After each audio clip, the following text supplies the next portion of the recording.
Olá, caríssimos irmãos e irmãs, sejam bem-vindos aqui a mais um áudio da Liturgia da Palavra e vamos dar início nesse mês de maio, tá? Fazendo o sinal da nossa fé. Pelo sinal da Santa Cruz, livrai-nos Deus Nosso Senhor, todos os nossos inimigos, em nome do Pai, do Filho e do Espírito Santo.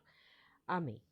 Para o mês de maio, dedicado a Nossa Senhora, nós vamos rezar o Regina Coeli, aqui por período pascal, e lembramos que segundo o tema da Rede Mundial de Oração do Papa, o mês de maio é dedicado pela fé dos jovens. Rezemos para que os jovens, chamados uma vida em plenitude, descubram em Maria o estilo da escuta, a profundidade do discernimento, a coragem da fé e a dedicação ao serviço, tá? Então, rezando também depois um Pai Nosso, uma Ave Maria, um Glória ao Pai, para o Papa Francisco, para o Papa Emérito Bento XVI, para todo o clero da nossa diocese ou arquidiocese, que inclui arcebispos e bispos, nossos padres e algum padre que você acompanha via internet, porque tem vários, graças a Deus, vários sacerdotes assim que têm nos ensinado bastante. Eles precisam de nossas orações. E também para todo o povo de Deus de nossos territórios paroquiais, que são os ministros de Eucaristia, que são líderes de pastorais, pessoas que participam efetivamente na nossa comunidade. Vamos rezar por eles. É muito importante porque às vezes acaba uma vocação, querendo ou não, eu acho que é uma vocação, né? Você participar efetivamente da igreja. Eu acho bonito. Eu não participo por vários fatores, mas vamos rezar por eles, tá? Então vamos rezar o Regina Coeli, que seria o equivalente a uma Salve Rainha. Na verdade, vamos rezar também uma Salve Rainha, tá? Para este período de maio, e um Pai Nosso, uma Ave Maria, um Glória ao Pai. Rainha do céu, alegrai-vos, aleluia, pois o Senhor que merecestes trazer em vosso seio, aleluia, ressuscitou como disse, aleluia. Rogai a Deus por nós, aleluia. Alegrai-vos, exultai, ó Maria, ó Virgem Maria, aleluia. Porque o Senhor ressuscitou verdadeiramente, aleluia. Ó Deus, que pela ressurreição de vosso Filho, nosso Senhor Jesus Cristo, fizeste brilhar no mundo a alegria, fazei que pela intercessão da Virgem Maria, sua mãe, cheguemos às alegrias da vida eterna. Por nosso Senhor Jesus Cristo. Amém. Salve, Rainha, Mãe de Misericórdia, vida, doçura e esperança nossa, salve. A vós bradamos, degredados filhos de Eva, a vós suspirando, gemendo e chorando neste vale de lágrimas. Eia, pois, advogada nossa, esses vossos olhos misericordiosos a nós volvei, e depois desse desterro, mostrai-nos Jesus, bendito é o fruto do vosso ventre, ó clemente, ó piedosa, ó doce sempre Virgem Maria. Rogai por nós, Santa Mãe de Deus, para que sejamos dignos das promessas de Cristo. Amém. Pai nosso que estais nos céus, santificado seja o vosso nome. Venha a nós o vosso reino, seja feita a vossa vontade, assim na terra como no céu. O pão nosso de cada dia nos dai hoje. Perdoai-nos as nossas ofensas, assim como nós perdoamos a quem nos tem ofendido, e não nos deixeis cair em tentação, mas livrai-nos de todo o mal. Amém. Ave Maria, cheia de graça, o Senhor é convosco, bendita sois vós entre as mulheres, bendito é o fruto do vosso ventre, Jesus. Santa Maria, Mãe de Deus, rogai por nós, pecadores, agora e na hora de nossa morte. Amém. Glória ao Pai, ao Filho e ao Espírito Santo, como era no princípio, agora e sempre. Amém. E nesse domingo, dia 8 de maio de 2022, quarto domingo da Páscoa, a cor litúrgica continua sendo a branca. Então, nesse dia 8, o santo do dia é São Vítor, que não vamos lembrar porque estamos no período pascal, tá certo? Muito bem, a primeira leitura de hoje, Atos dos Apóstolos, capítulos 13, versículos 14 e depois 43 a 52. Naqueles dias, Paulo e Barnabé, partindo de Perge, chegaram a Antioquia da Pisídia e, entrando na sinagoga em dia de sábado, sentaram-se. Muitos judeus e pessoas piedosas convertidas ao judaísmo seguiram Paulo e Barnabé. Conversando com eles, os dois insistiam para que continuassem fiéis à graça de Deus. No sábado seguinte, quase toda a cidade se reuniu para ouvir a palavra de Deus. Ao verem aquela multidão, os judeus ficaram cheios de inveja e com blasfêmias opunham-se ao que Paulo dizia. Então, com muita coragem, Paulo e Barnabé declararam: era preciso anunciar a palavra de Deus primeiro a vós, mas como a rejeitais e vós considerais indignos da vida eterna, sabei que vamos dirigir-nos aos pagãos. porque esta é a ordem que o Senhor nos deu. Eu te coloquei como luz para as nações, para que leves a salvação até os confins da terra. Os pagãos ficaram muito contentes quando ouviram isso e glorificavam a palavra do Senhor. Todos os que eram destinados à vida eterna abraçaram a fé. Desse modo, a palavra do Senhor espalhava-se por toda a região. Mas os judeus instigaram as mulheres ricas e religiosas, assim como os homens influentes da cidade, provocaram uma perseguição contra Paulo e Barnabé e expulsaram-nos do seu território. Então os apóstolos sacudiram contra eles a poeira dos pés e foram para a cidade de Icônio. Os discípulos, porém, ficaram cheios de alegria e do Espírito Santo. Palavra do Senhor. Salmo de hoje é o 99, com o refrão: Sabei que o Senhor, só Ele é Deus. Nós somos seu povo e seu rebanho. Aclamai o Senhor, ó terra inteira, servi ao Senhor com alegria, ide a Ele cantando jubilosos. Sabei que o Senhor, só Ele é Deus, nós somos seu povo e seu rebanho. Sabei que o Senhor só Ele é Deus, Ele mesmo nos fez e somos seus, nós somos seu povo e seu rebanho. Sabei que o Senhor só Ele é Deus, nós somos seu povo e seu rebanho. Sim, é bom o Senhor e nosso Deus, sua bondade perdura para sempre, seu amor é fiel eternamente. Sabei que o Senhor só Ele é Deus, nós somos seu povo e seu rebanho. Segunda leitura, Apocalipse 7, versículos 9 e do 14b ao 17. Eu, João, vi uma multidão imensa de gente de todas as nações, tribos, povos e línguas, e que ninguém podia contar. Estava de pé diante do trono e do Cordeiro. Trajavam vestes brancas e traziam palmas nas mãos. Então um dos anciãos me disse: Esses são os que vieram da grande tribulação. Lavaram e alvejaram as suas roupas no sangue do Cordeiro. Por isso estão diante do trono de Deus e lhe prestam culto dia e noite no seu templo. E aquele que está sentado no trono os abrigará na sua tenda. Nunca mais terão fome nem sede, nem os molestará o sol, nem algum calor ardente, porque o Cordeiro que está no meio do trono será o seu pastor e os conduzirá às fontes da água da vida, e Deus enxugará as lágrimas de seus olhos. Palavra do Senhor. Evangelho de hoje, João 10, versículos 27 a 30. Naquele tempo disse Jesus: As minhas ovelhas escutam a minha voz, e eu as conheço e elas me seguem. Eu dou-lhes a vida eterna, e elas jamais se perderão, e ninguém vai arrancá-las de minha mão. Meu Pai, que me deu estas ovelhas, é maior que todos, e ninguém pode arrebatá-las da mão do Pai. Eu e o Pai somos um. Palavra da salvação.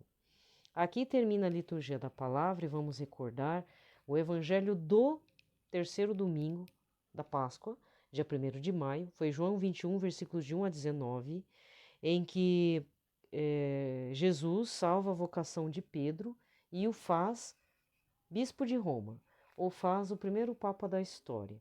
Faz com que Pedro volte à sua missão, porque Pedro ficou perdido, né? Pedro quis voltar para a vida velha. É natural do ser humano, gente. Em alguma fase da vida, a gente volta para aquele local, assim, mesmo sabendo que não é mais aquilo. Para os jovens, até para você, de repente, que nunca teve uma crise gigante, assim, qualquer crise, principalmente existencial na sua vida, você não vai entender essa parte. Esse evangelho do terceiro domingo da Páscoa, em que Pedro está perdido, desanimado, deprimido, está sem o mestre perto, ele não está entendendo o que é a ressurreição, ele não está entendendo. Quem vai dar este entendimento é o Espírito Santo, né? E Jesus os resgata, não só ele, como os outros que vão atrás de Pedro, inclusive, né? Para ver como Pedro já tinha liderança sem o saber. Não falando que eu passei por muita coisa, mas quando eu fiquei muito doente, isso antes da conversão, mas fazia o quê? Iria fazer poucos anos assim que eu iria já me converter de fato, reconverter, né? Eu fiquei muito doente, eu lidava, né? Para quem já me acompanha desde 2018 aqui no canal, já me pegou falando algumas coisas da minha vida, né? Mas assim, vou refrescar a memória de quem tá chegando agora, quer dizer, de quem esqueceu ou quem não sabe como é que foi minha vida. Assim, eu tinha abandonado a igreja aos 16, 17 anos, logo depois da crisma. Eu sei que foi logo depois da crisma, eu engatei para o terceirão, né? Na época era terceiro ano do segundo grau, né? Agora é o ensino médio, e já ia e estava tentando vestibular.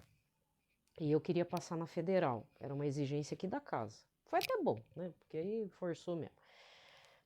Tem gente que fica meio pensando e tal, pelo menos eu fiz, né? E só que o ritmo de terceirão, preparatório para vestibular para federal, é um comércio, um marketing muito pesado desde aquela, pelo menos naquela época era um negócio meio violento. Então, era aula de domingo a domingo, e por conta de ter os aulões, eu comecei a faltar na missa. O grupo de jovens tinha se desagregado, né? Não tinha mais nada que me fizesse voltar para a igreja. Ouvia ruídos a respeito do que o padre tinha dissolvido o nosso grupo de jovens, aí eu estava meio brabinha com o padre, e aí foquei no vestibular. E o vestibular é aquela coisa animada, pré-vestibular e tal, né? Enfim, eles fazem um monte de coisa pra gente ficar animado. E na sequência, já aí não passei já de cara, tive que fazer cursinho, mas aí o cursinho tinha que ser não podia aguentar aquele cursinho, eu tinha que passar já logo depois. Então eu fiz mais um ano, aí em outro lugar, particular, também ritmo vida louca, né, de vestibulando, não tinha ENEM, o negócio era passar, né, se o objetivo era federal e tal, tinha que passar gratuitamente lá. Aulões e tal, e não sei o que, nessa eu encarei um lado esotérico. E aí, mesmo jovem, cabeçuda, né? Porque ninguém na minha família ia na igreja. Meu pai trabalhava domingo a domingo, era feirante. Minha mãe também. Meu pai, que seria o que deveria ir, né? Ele trabalhava. Trabalhava de domingo até. Como é que é? De terça a domingo. Segunda era o dia que ele ia no banco, resolver as coisas. Não tinha feira aqui. Hoje em dia as regras também de feirante mudaram, que eu sei. E tal. Então, né, eu ainda era uma despesa, aí eu resolvi encarar o lado esotérico e o lado do budismo. Isso foi em 93, 92 para 93, que aí eu assumi de vez. Aí eu já estava afastada da igreja mesmo. Então eu já estava excomungada automática, né? Nunca mais pisei em igreja por muito tempo. Até pisava de vez em quando, mas não fazia comunhão. Essa consciência eu tinha. Nesse período eu nunca cheguei perto da comunhão, porque eu sabia que tinha que fazer a confissão e eu não. Aquela coisa, né? Ah, eu sou tímida, não sei como é que chegar no padre, não sei o que era o pecado, eu achava que não era pecado as coisas que eu vivia. Mal orientada, não tinha ninguém da família de nenhum lado que participava da igreja. Meus amigos eram ateus, aquela coisa de católico de IBGE, né? Eu sou católico não praticante, coisa mais ridícula, né? Até hoje eu fico pensando se o problema não é o usuário, mas a pessoa da pesquisa se não estava incutindo um conceito errado de católico. Sabia? Às vezes o próprio cara do IBGE fala, o senhor é católico não praticante? Então acaba colocando, né? Hoje em dia eu penso assim. Então foram anos.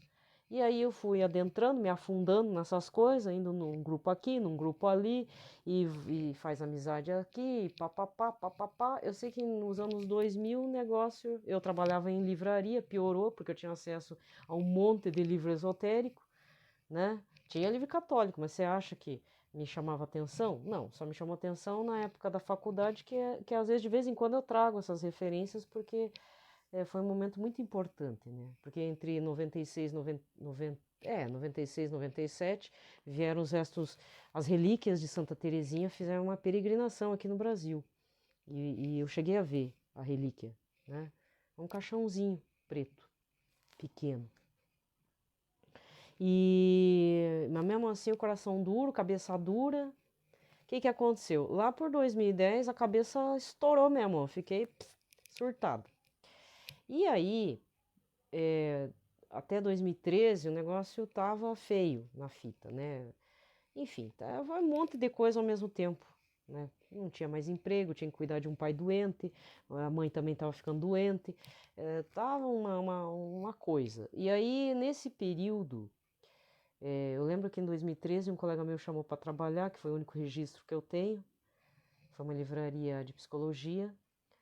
E eu tive surto, então, não foi exatamente 2010, acho que foi entre 2011 a 2013 que eu fiquei muito mal, mas muito, muito, não foi pouco não, foi muito mal. Então eu não estava muito bem. E teoricamente para 2014 eu estava assim, tipo, quase morri, estava à base de medicamento, estava fazendo tratamento psiquiátrico, o remédio não funcionava nada, né? A parte clínica também não estava resolvendo nada. E foi excesso, aí foi uma mistura de excesso de trabalho e aí me meti em problemas virtuais, né? Então sofri muito bullying via internet, por isso que tá todos os comentários lacrados assim, porque eu fui alvo de haters muito forte assim. Hoje em dia eu não sei, porque eu não me meto mais em nada, não interajo, eu interajo muito pouco, não faço questão de amizade via internet, aquilo acabou comigo, né? Foi uma experiência tremendamente ruim, pra falar a verdade. E eu acelerada, né? Aí deu gatilho de ansiedade, pensamento acelerado, acha que é isso, acha que não é aquilo. Aí o que que aconteceu? Perdi, aí até as coisas do esoterismo eu perdi tudo, tipo, não tinha vontade para nada, nada. Mas para ver, né? Eu tinha assim, uma vontade de me dedicar ao espiritual. E eu ainda com aquela ideia errada de que Deus é Deus em qualquer lugar. Não, não é não. Não é mesmo, né? Então, graças a Deus, isso também foi sanado e tudo, mas, enfim. Mas eu achava que naquela época, né, até 2013 para 2014, Deus era Deus e que remédio? Eu voltar para a igreja católica não ia voltar. Evangélico nem pensar, né? Nunca. Aí tive que voltei com umas orações esotéricas, mas de alguma forma eu comecei a recitar Ave Marias, porque aí tive umas experiências meio esquisitas com os testemunhos dentro do esoterismo, né? Até hoje eu lembro eu fui fazer um curso, hoje em dia seria em torno de que R$ 1.200 o curso, para a época, né? Em valores atualizados acho que seria R$ 1.000, muito caro. Eu paguei, foi 300 e pouco, mas para a época era um valor alto. Aí eu paguei o curso e o que que eu ouvi no curso? Um curso lá esotérico, de energia, parecido com reiki. Aí a moça dizendo, contando, né, porque ela é terapeuta espiritual e tal, disse que ela fez um exorcismo lá e disse que o capeta lá, disse que ela viu o espírito nojento sair da mulher lá no meio da maca, porque faz meio que passe, né, depois que eu fui cair a ficha, o que era aquilo que ela fazia, aí disse que vamos rezar umas Ave Maria, aí aquilo, plim, rezar Ave Maria, né. Aí, e eu não era ligada à leitura católica, mas eu sabia que então, o apelo à Nossa Senhora ainda era grande para mim, né? E outra coisa é que eu ia trabalhar, ou sempre que tinha que cruzar para ir para a cidade, tinha que cruzar a BR, a 376, e antes da avenida, né, que tem o ônibus, tem a Missão da Canção Nova aqui, que é bairro próximo aqui até de onde eu moro. E tinha um banner, assim, tipo, uma propaganda deles, né? Que tinha foto. Agora não, eles tiraram, porque tava ficando velho já. Mas tinha a foto do Monsenhor Jonas, com aquele jeito dele de fazer um abraço, né? E tá lá, Canção Nova. Porque não sei quando que. Acho que a Canção Nova já vai fazer 10 anos que tá aqui, né? Eu lembro o dia que houve a inauguração, acho que eu fui para um show do Almir Sater e eu vi aquela movimentação no barracão, que a missão é um antigo barracão de, não sei o que que era ali também, mas era um barracão grande, com o símbolo da Canção Nova, mas Canção Nova para mim parecia tipo bola de neve, né? Tipo evangélico, né? Não é possível, gente. Só que aí eu não caía a ficha, porque eu passava com aquela não é banner, sabe como é que é o nome aquela propaganda gigante, aquele outdoor, né? Aquele outdoor grande. Tá lá, Canção Nova, TV, aí tinha o canal aqui em Curitiba, tem o canal em Curitiba, rádio, não sei o que, e a foto do Monsenhor, que dá pra ver que é padre, né? E não caía a ficha que aquele lugar é lugar católico. Eu pensei que era evangélico, né? E o ônibus sempre cruzava, né? Ida e volta, e eu olhava para aquele outdoor. Aquele velhinho simpático, né? Tchum. E voltava, tchum, vendo o Monsenhor Jonas. Eu não sabia quem que era ele. Nunca ouvi falar, não sabia dos rebanhos, não sabia de nada. E sempre passando por ali, tchum, tchum, né? E faz anos que eles estão aqui na avenida onde passa os ônibus, né? Mudou bastante coisa depois teve eles construíram um shopping na frente, enfim.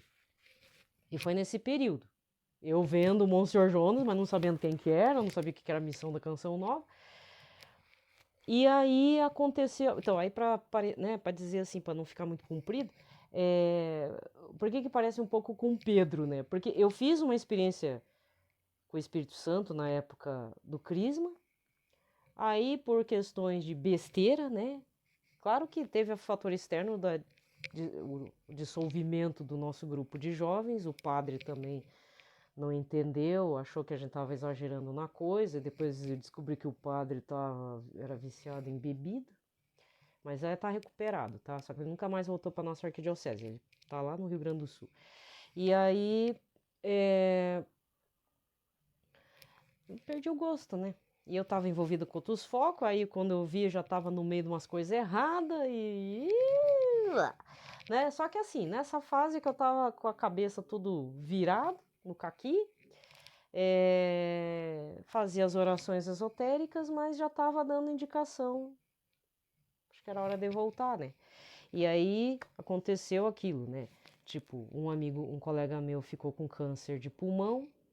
Conheci uma senhora com cara de evangélica, mas que frequentava uma suposta igreja ortodoxa. Aí eu estava muito frágil, porque eu cheguei num ponto que eu não sabia nem fazer conta de matemática simples de cabeça, porque a coisa estava muito feia. Foi um processo bem complicado. Foi de estafa, gente que não me queria no trabalho. Depois eu descobri que era gente que queria que eu morresse. Fui perseguida ainda pelo ex-gerente. Ah, é um saco, entendeu? Hoje em dia, dane-se também. Se quiser perseguir, persiga, né? Deus que manda na minha vida e na vida do cara lá. Né? Então, aí o que aconteceu? Um monte de estresse na cabeça, fora a família, não tem apoio, não tem nada. Aí eu fui, né? Fui nesse lugar. Na hora nem me toquei que eu tava com uma tendência evangélica. Desculpa falar, gente, você que é evangélico, que me suporta, olha, me desculpa, mas realmente eu tenho preconceito, né? Ainda a RCC, o pessoal que é pregador, que nem tem alguns padres que são meio efusivos, né? Tipo o padre Roger Luiz, assim. Quem ouve parece que tá ouvindo um pastor evangélico, né? Mas ainda eu encaro bem. Agora, eu não tenho essa tendência evangélica, por vários fatores que eu já ouvi, que aconteceram, não na minha família, mas em outras famílias, que a coisa não deu muito certo, né? Desculpa se está soando com preconceito, mas nunca me atingiu isso. Só que as coisas foram acontecendo nessa igreja para mim. Mas depois eu vi que o negócio não era, o que estava dando certo não era bem aquilo que era para dar certo. Eu tive algumas experiências negativas lá dentro. Mas, né, graças a Deus, o meu anjo da guarda, com a ajuda do Espírito Santo, tiveram compaixão dessa pessoa que vos fala. E nessas experiências ruins dentro dessa igreja, ainda tive algumas experiências boas. Não, se quiser falar que eu tenho mente doentia, não tem problema, porque uma das coisas que aconteceu nessa igreja, que depois a arquidiocese pegou pesado e tá certo, né? Ali as coisas não estavam muito certo mesmo. Foi que deu a impressão que o Espírito Santo veio em forma de pomba e o bichinho, né, digamos assim, a pombinha veio e abraçou em mim. Eu falei, uai, o que tá acontecendo, né? E aí, nesse processo, eu quis beber mais da Igreja Católica, porque é ali que fiz a renúncia total, assim, de conhecimento esotérico. Aí eu queimei metade dos meus livros, porque era só isso que eu tinha. Queimei metade dos livros, vendi outra metade. O último livro que eu queimei era um livro budista que eu gostava muito, muito. Mas esse eu não vendi, eu queimei. Pra você ter uma ideia, eu ainda queimei, rasguei e queimei. A minha mãe não entendia nada, achava que eu ia ter outro surto. Coitada da mãe. Queimei, aquilo me doeu muito, porque era o livro que eu mais gostava, nem vou falar o nome, né? Mas ele falava sobre questões da morte, como se preparar para a morte. Inclusive, é um dos livros que aquela Elizabeth Kubler-Ross, Sobre Viver e o Morrer, se não me engano, ela se baseia nesse livro budista.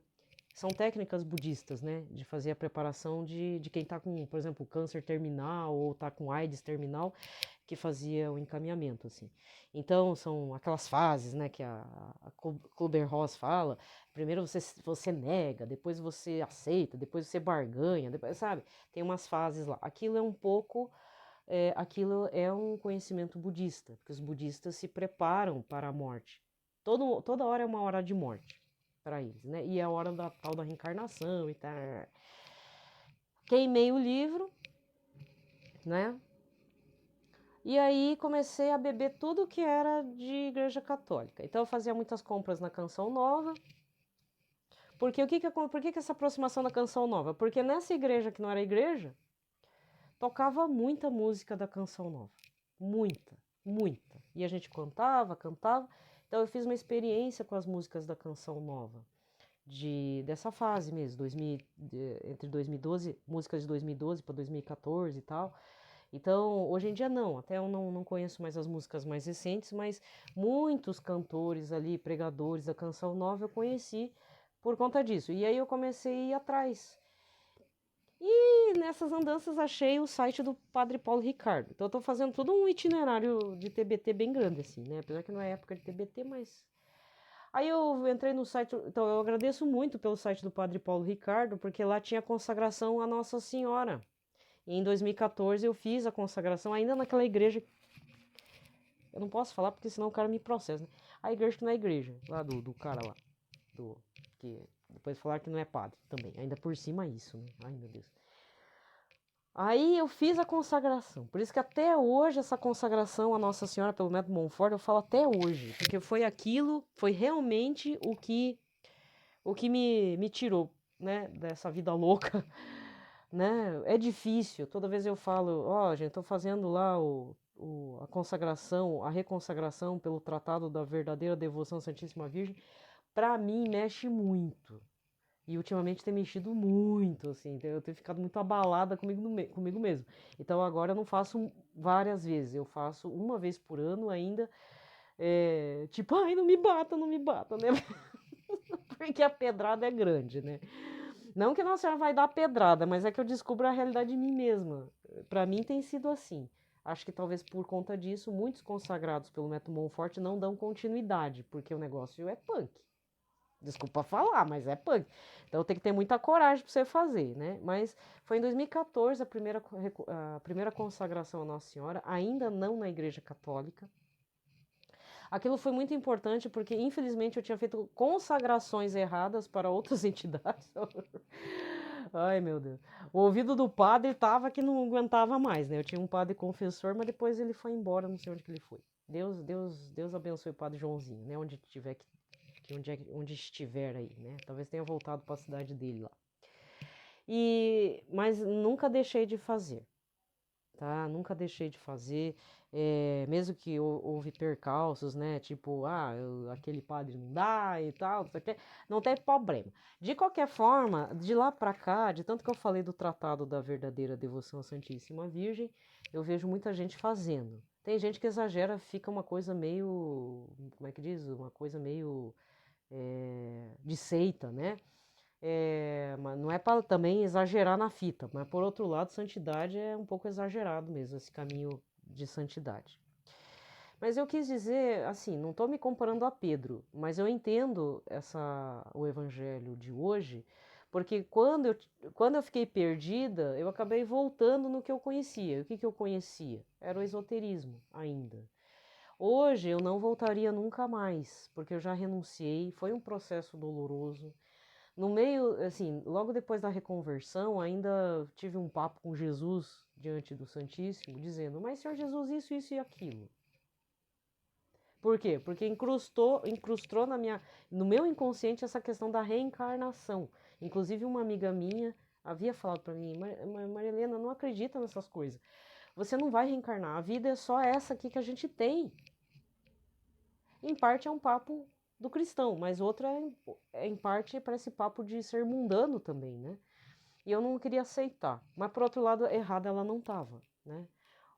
Ela estava meio certa. O que é a certeza? É que a nossa esperança é em Cristo, é na vida eterna, porque senão valeu o quê, Senhor Jesus, ficar crucificado? Né? Morrer na cruz daquele jeito, ir lá sábado santo, lá fazer missão e depois voltar ressuscitado. Então não valeu nada, né? Não, não é assim. Então,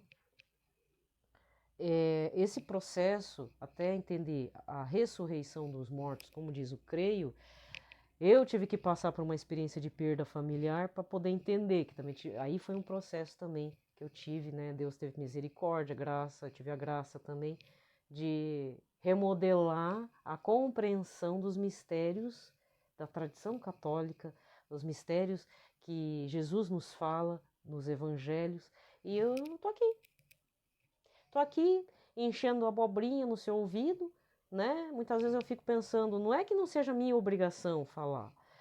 Eu sou uma queixosa, você já sabe, né? Mas eu sempre digo que desculpa falar, mas tem tanto padre, tem tanto pregador católico que está caminhando há anos, que poderia estar falando essas coisas assim, e eu não vejo falar.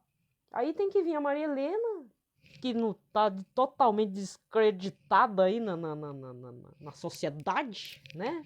Eu sou uma pessoa desacreditada, né? Se você quiser acreditar, problema seu. Se você quiser acreditar, também é um problema seu. Porque, na verdade, quem tem que chegar em você e você em Jesus é o próprio Jesus lá para te tirar do emaranhado de erros que todo mundo tem, né? Jesus fez isso por mim, tive outras experiências né, nesse processo, até 2015 tive também um bem grandão, mas esse não vale a pena contar, porque é algo meu, né? Agora vai ser assim, não vou falar mais não. Agora essa parte eu prefiro falar, porque às vezes pode ter algum irmãozinho aí perdido na vida, ou que está querendo enfiar o pezinho no esoterismo. Passou anos na igreja católica, e aí quer enfiar coisa errada dentro da cabeça ou dentro da igreja católica. Porque vamos falar a verdade, né? Desculpa ser assim na real, mas tem gente que recebe a comunhão, participa da missa, participa da pastoral, mas que infelizmente vai parar no inferno. Por quê? Porque não faz um comprometimento real e imediato com o Senhor Jesus verdadeiro, porque eu acho que algumas pessoas da igreja participam como se fosse um clube social mesmo, como dizia Papa Francisco há uns anos atrás. Um ou outro não vai chegar lá. Por quê? Porque precisa partir para águas mais profundas. Infelizmente. Ou felizmente, não sei. Então, caros irmãos e irmãs, não estou contando vantagem, eu estou contando o que de fato aconteceu. No meu caso, foi praticamente sair pedaço de mim, foi muito doloroso, né? Eu acho que eu exagerei, não deveria ter encarado um negócio tão assim, tanto tempo fora. Deus estava me chamando, né? Senhor Jesus, o Espírito Santo já estava me chamando fazia tempo. Não é coincidência de ter a Canção Nova próximo aqui de mim, onde passa um ônibus, né? Com aquele outdoor gigante. Não também acho que foi por acaso que livros, né, de santos carmelitas paravam assim perto de mim lá na biblioteca, que eu era frequentador de biblioteca, porque não tinha. Hoje em dia, com o Google acadêmico, nossa, pra que ir lá na biblioteca pegar aqueles livros cheios de ácaro? Eu frequentava a biblioteca já fazia tempo. E claro que enchi minha cabeça com bobeira, né? Hoje em dia, às vezes eu passo na biblioteca pública que tanto frequentei na minha juventude, né? Há 30 anos atrás, 20 anos atrás, não me dá vontade de pegar livro nenhum. Apesar que tem a parte de religião católica, né? Eu podia pegar lá uns livros lá do Papa, tal, beleza, né? Mas não me apetece mais. Porque só tem bobeira. 80% do que se publica não vale a pena. A não ser que você queira ler um livro de literatura universal bacana, assim, né? Alguns autores russos, alguns autores brasileiros, assim, sérios. O Érico Veríssimo, por exemplo, até é engraçado. Esses tempos eu lembrei de um livro dele que eu li, mas eu não lembro exatamente o enredo, eu só lembro o título, Olhai os Lírios do Campo. Acho que o Érico Veríssimo era mais nessa linha, né? Então, não que eu tenha. Claro que hoje em dia eu não vou enfiar tanta coisa na minha cabeça, mas é necessário cuidados. Leitura é importante, é, desde que gere uma reflexão a respeito da vida, que forme seu caráter, porque não são só os nossos pais que formam o nosso caráter. Lógico que o exemplo deles, né, o exemplo dos nossos pais, de quem cuida da gente, é muito importante. Honestidade, retidão, etc. Né? Até a questão de ser mais caritativo, isso influi bastante. Mas muitas vezes é a gente mesmo que acaba buscando algo um pouco mais. Então, no meu caso, sempre busquei mais. Tipo a Edith Stein mesmo. Não estou me comparando a ela é fora de série, né? Mas sempre essa questão do conhecimento, da questão do pensamento humano, reflexões. É preciso um pouco de filosofia de fato na nossa vida? Precisa. Precisa sim. Para a gente entender coisas essenciais da vida, para depois chegar lá na frente e pelo menos barrar um pouco, né? Ou pelo menos quebrar alguns conceitos, uns preconceitos, mas a questão da morte, como é a questão da vida, a vida efêmera. Senão a gente vai comprar qualquer filosofia do Facebook, do Instagram, né? Não é errado também. Tem gente que até tem uns pensamentos bacanas. E isso é muito bom, né? Tem pessoas que fazem uma reflexão importante, principalmente quem sofre de ansiedade e tal, começar a desgarrar de algumas ideias preconcebidas, fazer uma desconstrução e uma reconstrução contínua. Isso é muito importante, certo? Então, eu gostaria de deixar claro que se você passar uma vez nessa questão de Pedro, fiquei perdido na vida, não se culpe, mas peça ajuda para o Senhor Jesus, tá? Isso é muito importante. É isso que eu gostaria de deixar claro. Não é errado você voltar para uma vida teoricamente velha, mas se for para voltar, volte para Jesus. Jesus vai resgatar, mas dê abertura. Toda conversão é um processo pessoal, ele atinge no coletivo, mas é um processo pessoal da nossa abertura. E não se preocupa, porque se você é de Jesus, de Cristo, da Santíssima Trindade, seu anjo da guarda, o Espírito Santo, vai fazer com que você se reencaminhe, mas tenha o desejo. Isso é o mais importante. Que aí o resto vem, tudo vem. Não vou dizer resto, né? Fica feio, mas tudo vem. Tá? Nós estamos no período pascal, um período de esperança. E que nesse período, a gente não comemore esse período pascal, essas semanas, inclusive o quarto domingo da Páscoa, ele é dedicado às leituras do Bom Pastor. Qualquer ano, estamos no ano C, né? No ano A vai ser outra leitura, mas é o tema do Bom Pastor, né? No ano B vai ser o Domingo do Bom Pastor, aquele que nos recolhe, aquele que vem aqui pro redil, entendeu? Jesus sabe quem é do redil e não é. Então não se preocupe muito com as pessoas que não são do redil. Reze pela conversão delas. Pode ser que saia uma vocação como São Paulo, né? Mas mesmo que não seja de, assim, estilo São Paulo, aquela coisa, né, grandiosa, sendo pequenininha também ajuda bastante, né? Porque é os pequenininhos os pequeninos do Senhor que vão entrar no reino dos céus. Então a gente tem que começar a ter essa noção também de ser pequenino, né? Tá bom? Então, a história é meio esquisita. Minha vida, falar bem a verdade, eu não tenho orgulho do que eu vivi. Vou ser bem franco e falar. Não tenho mesmo. Poderia ter sido muito diferente. Mas, por outro lado, aconteceu porque eu estava muito destruída por vários fatores. Hoje eu vejo, né? Hoje eu vejo isso. Então, com 47 anos, eu tô, né, agora que tô amadurecendo melhor. Mas, tipo, se eu tivesse essa cabeça já com 30 anos, ou até com entre 27, né, tal, poderia ter feito diferente. Poderia. Mas eu não tava com essa cabeça, não tava com esse emocional e não tava com as crenças certas. Então aí não ia dar certo mesmo. É a vida que eu levei, né? E assim vai. Então, não tô querendo também chamar atenção, fica com dó de mim. Esses dias eu tava meio ruim mesmo, né? Fica com dó de mim, esses meses aí.